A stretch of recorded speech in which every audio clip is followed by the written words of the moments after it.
Olá, eu sou a Carla Gouveia, especialista em saúde e gestora de contratos na Unimed Fortaleza. E hoje eu tenho o prazer de apresentar o Vozes do RH, Diálogos com Especialistas, uma série de entrevistas da Unimed Fortaleza com grandes clientes, gestores, especialistas em gestão de pessoas, aqui diretamente do Ceará RH. Eu estou aqui com a Marta Calisto, gerente de Gente e Gestão na Mobit Tecnologia, uma empresa de soluções tecnológicas voltadas para o trânsito, fiscalização fazendária, iluminação e segurança pública. A Marta é especialista em gestão da educação e em comunicação não violenta e atua há mais de 15 anos com desenvolvimento humano e educação corporativa. Nós vamos falar sobre segurança psicológica e liderança. Olá, Marta, seja bem-vinda. É muito bom ter você aqui. Oi, Carlinha, bom dia. Obrigada aí pelo convite. Estou bem feliz em poder aqui compartilhar um pouquinho da minha experiência, né, com vocês. Bater esse papo aí gostoso com um tema que está super em alta, que eu acho que envolve aí todos os tipos de empresas, independente de tamanho, todas as organizações. É um assunto que está em pauta no mundo todo. Claro, o prazer é nosso.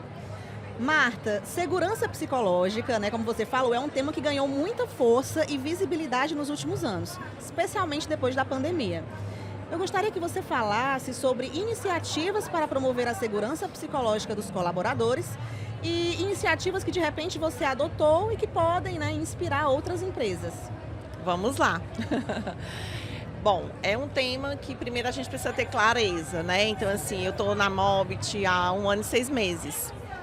E aí, trazendo de uma forma muito prática, né, essa sensibilidade que a gente precisa ter em relação a esse tema, estar atento ao todo, né? Então, quando você chega, o normal é fazer aquele diagnóstico, é você perceber como é que a empresa está, quais são as sinalizações. Então, aí eu vou deixar aqui umas dicas, né, para quem está chegando no novo ambiente, para quem está, né, desbravando assim, uma nova cultura, abraçando um novo desafio.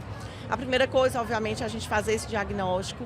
E como é um assunto que está em pauta, ele é muito importante, ele impacta em muitas outras frentes que a gente precisa trabalhar na gestão, esse olhar atento. Então, assim, eu busquei resultados de pesquisa de clima para entender como é que as pessoas sinalizavam o seu sentimento de segurança dentro da organização. Né? Acho que eu estava com 4 meses de empresa quando a gente fez a nossa primeira CIPAT. Nossa! E aí me chamou muita atenção o interesse das pessoas na busca pelos temas que foram proporcionados de roda de conversa, de palestras, que estavam relacionados ao bem-estar, à qualidade de vida, à saúde emocional, ao equilíbrio emocional. Né? Então, assim, as pessoas buscaram muito participar dessa temática. Em seguida, a gente fez o Setembro Amarelo. Né? Foi meu primeiro Setembro Amarelo lá. E aí a gente também entendeu como esse tema era valorizado pelas pessoas. Então, isso também da prevenção do suicídio, né? Isso.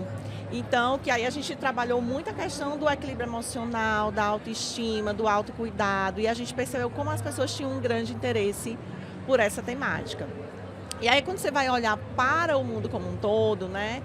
Por que se fala tanto em segurança psicológica? E aí tem um casamento multifatorial, né, de situações onde a gente, num pós-pandemia, as pessoas saíram mais sensíveis, né, a gente precisa ter esse olhar mais atento para a saúde psicológica, para a saúde mental.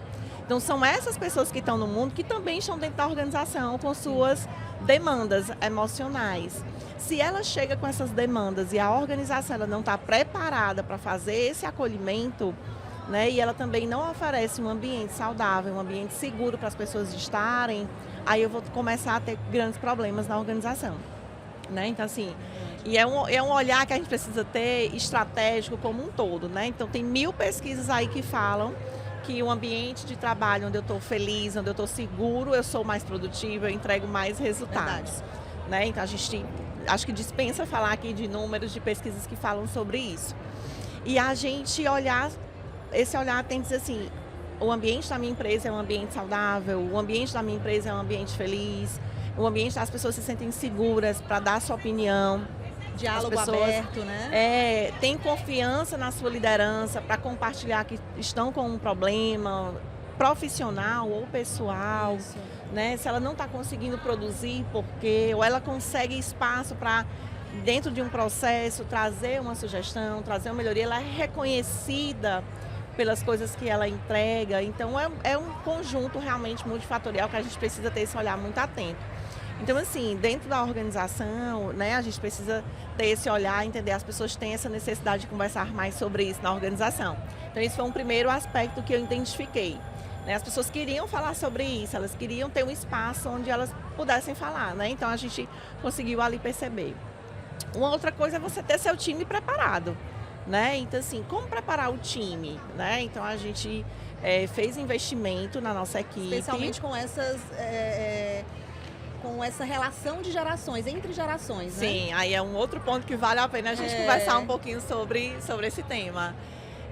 Então, assim, uma das ações concretas que a gente fez, né, além de identificar, foi também a gente perceber a necessidade da formação do time, uma formação adequada. Então, a gente investiu na formação de segurança psicológica para o nosso time de RH. Né? Então, para que as pessoas tivessem um embasamento mesmo, um repertório, né? Como trabalhar a segurança psicológica em relação a conhecer profundamente o tema, estatisticamente, como é que isso impacta dentro da empresa, ações, conhecer ferramentas, para que a gente pudesse, né, agora a gente vai entrar na segunda fase, né? A gente passou pelo diagnóstico, aí a gente entendeu que era importante fortalecer o time para poder ter conhecimento suficiente e fazer um trabalho de fato que tenha impacto dentro da organização. E agora a gente está entrando na fase de colocar em prática, né? Então a gente está com um projeto construído e com ações bem definidas a partir da nossa liderança, né? Então, assim, é importante a gente trazer conhecimento de cima para baixo. É verdade. Né? Porque, assim, o líder, o ambiente de trabalho é feito por todos. Sim. Né? Todos que estão na empresa são importantes para uma construção de um ambiente de trabalho saudável. Mas a liderança tem um papel muito importante nessa construção.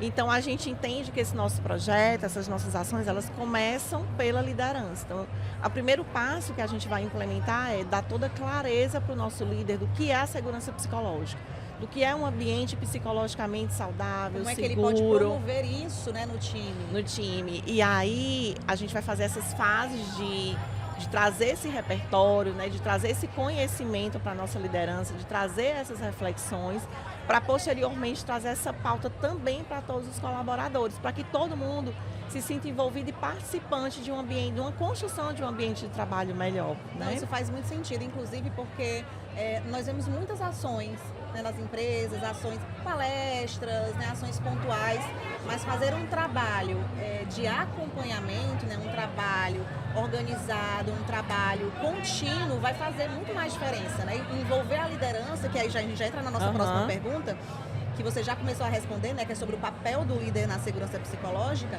Esse trabalho de desenvolvimento, ele não para, né, Marta? Não para. A gente tem que estar o tempo todo treinando o líder para ocupar esse lugar mesmo de ser ali o ponto focal na estratégia da mudança. Então, fazer esse movimento de desenvolvimento, ele é contínuo, ele é constante, né? Ele não para. Ele é constante, não para porque, assim, o cenário do mundo organizacional, ele é muito dinâmico, ele é muito rápido, ele muda muito, né? E se a gente for olhar para a nossa vida, se a gente colocar um retrovisor e olhar 5 anos atrás como é que estavam as organizações, 5 anos, né? E pensar como as organizações estão hoje, né? Então, assim, são muitas as mudanças. Então, assim, de 5 anos para cá, a gente está recebendo... No começo do ano para cá já mudou tanto. A gente está recebendo um novo perfil profissional. Isso. A gente vive hoje uma crise entre o home office e o híbrido e o presencial, né? A gente é mais efetivo, o que é mais efetivo, a saúde do colaborador. Como a empresa pode decidir o que é mais importante para a minha empresa, como é que funciona bem aqui. Porque cada realidade é uma realidade diferente, né? Cada perfil de atividade econômica, perfil do colaborador, né? E aí realmente é papel do gestor de RH identificar o que mais se adequa àquela realidade, né? E não adianta, assim, você olhar para as práticas de mercado, é importante para você se inspirar. Mas você precisa olhar realmente para a tua necessidade. Então, para o teu negócio, o que é que funciona melhor? Né? É o híbrido, é o presencial 100%, é o home office 100%, então assim... Não existe receita de Não bolo, existe né? uma receita de bolo, né? Quando a gente trata de gente, não tem receita de bolo. Quanto a gente mais tem... personalizado, melhor e mais efetivo. A gente tem que fazer uso de ferramentas e ter muito conhecimento e esclarecimento. Assim, algumas pessoas me perguntam muito, eu acho que é um tema que se entrelaça com a segurança psicológica e é um questionamento dos líderes, tanto da organização que eu trabalho, eu também atuo como consultora. E aí a gente conversa aí com diversos tipos de líderes, com diversos tipos de segmento e as dores são as mesmas, né? Então, assim, hoje a liderança ela tem um grande questionamento, né, de como lidar com as pessoas no ambiente de trabalho. Como é que eu posso, Marta, garantir que o meu ambiente é seguro? Como é que eu posso, o ambiente seja né? saudável, né? Porque até que assim, ponto, hoje as pessoas têm muito mimimi, eu tenho que ficar me choque das policiando, gerações, né? Das percepções também. E aí eu sempre trago algumas reflexões, assim, bem reais, né, do nosso dia a dia. Então, assim, às vezes eu trago para as pessoas, dependendo da idade, assim, dos questionamentos, daquela dor que a pessoa está trazendo para mim, mas eu faço essa reflexão. Eu disse, olha, talvez o ambiente de trabalho tenha permitido muitas coisas, tenha normalizado muitas coisas, porque a dor agora é que tudo é ruim, né? Que tudo é muito grave, que tudo é muito difícil. Como você realmente entender o que não é grave, o que é um assédio, o que não é... Então, essa clareza ela é importante. Sim. E a gente pensar assim, será que a gente aguentou no passado coisas demais e permitiu coisas erradas demais no ambiente e hoje a gente tem mais clareza do que é tóxico no ambiente de trabalho, do que é ofensivo, do que realmente é um assédio? Ou será que a gente está pesando muito na mão, né, de não aguentar São reflexões nada? importantes, né? Mas o que eu sempre trago, como a gente não tem muitas respostas, na verdade... E enquanto a gente está pensando também, o mundo continua mudando. Eu sempre coloco para as pessoas que conversam comigo sobre esse tema. Não sei se tem muito lá ou pouco agora, ou muito agora, enfim. Mas o importante é a gente entender que o mundo mudou. Que vai continuar mudando. E vai continuar mudando. E que a gente não pode se comportar mais no ambiente de trabalho da mesma forma. Exatamente. A nossa relação com o trabalho mudou. Qual é a fórmula ideal, qual a medida ideal da fala, da comunicação. Isso é uma coisa que a gente vai construindo e ela tem um laço muito forte com a cultura da organização. Como é que essa organização ela se comunica? Isso é um traço da cultura, né? Que o RH ele precisa, né? A gestão de pessoas ela precisa estar muito atenta. Como é que a minha organização ela se comunica e como é que ela pode se comunicar cada vez melhor. Com clareza, com respeito. Então, clareza, respeito, ética, cabem em todos os espaços. Então, assim, são balizadores, porque não tem uma receita, né? Às vezes as pessoas me procuram muito angustiadas. Eu não sei como lidar. Faço? Me diz o que eu faço, né? Como é que eu cobro agora, né? No mundo de hoje, como é que eu vou cobrar? Porque eu preciso cobrar, né? E aí a gente vai para fazer uso de outras ferramentas. Antes de chegar na cobrança, líder, faz uma reflexão. Como eu treinei essa pessoa?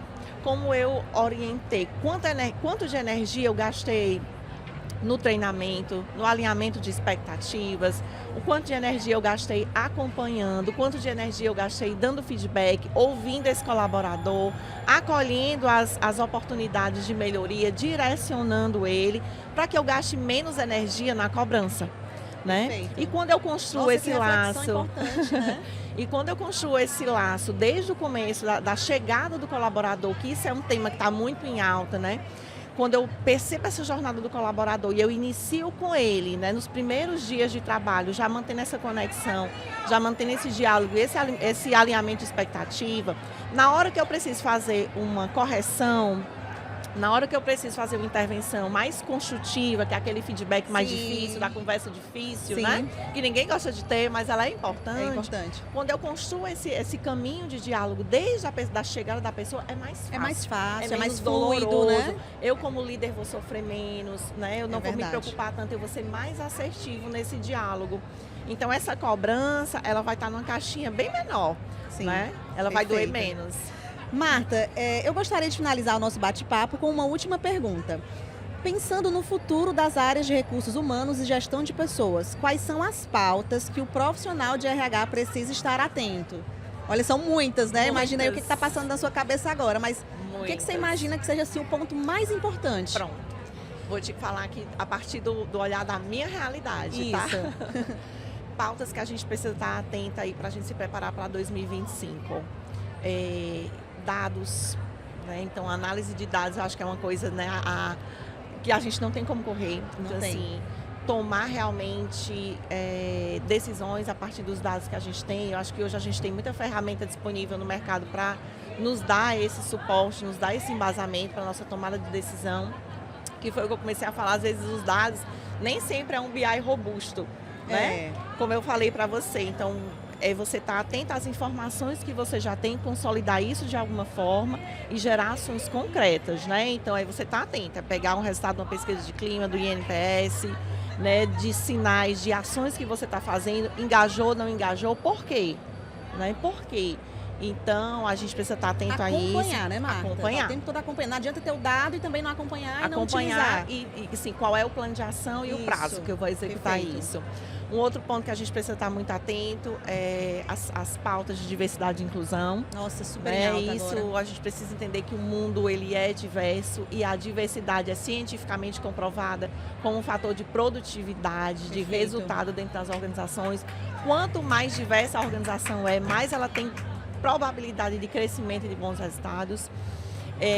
Segurança psicológica e comunicação não violenta dentro das organizações. Então, um ambiente seguro, um ambiente saudável, realmente faz com que as pessoas queiram estar ali, né? Hoje a gente não fala mais de retenção de talento, mas a gente fala de permanência, né? Então, assim, é tão interessante as pessoas gostarem, né? É tão bom quando a gente escuta assim, eu gosto de trabalhar aqui, eu sou feliz aqui. Existe um brilho diferente, né? Eu passo mais tempo da minha vida no trabalho do que com a minha família. Então, é importante a gente estar bem, porque a gente estuda, a gente se prepara para fazer uma entrega para a sociedade. E o trabalho é o lugar onde me permite fazer essa ponte, assim, do que eu sonhei enquanto vocação, do que eu me preparei, e o trabalho é o que me permite ser quem eu sou. Né? E aí esse ser na totalidade. Então, para fechar, assim, acho que as dicas é olhar para essa jornada da pessoa dentro da empresa, para que ela seja, né, exatamente como ela é, ela tenha a condição de entregar o seu melhor e ela seja feliz no ambiente de trabalho. Acho que é isso. Nossa, Marta, muito bom, né? Adorei bastante o nosso bate-papo. Muito também, obrigada. Que bom, né, poder compartilhar com vocês. Obrigada por sua presença. Eu tenho certeza que você trouxe aí insights valiosos, né, e que podem ajudar outras empresas também a desenvolverem mais sobre esses temas. Muito obrigada, viu? Obrigada pelo convite. Conte com a gente. Conta comigo também.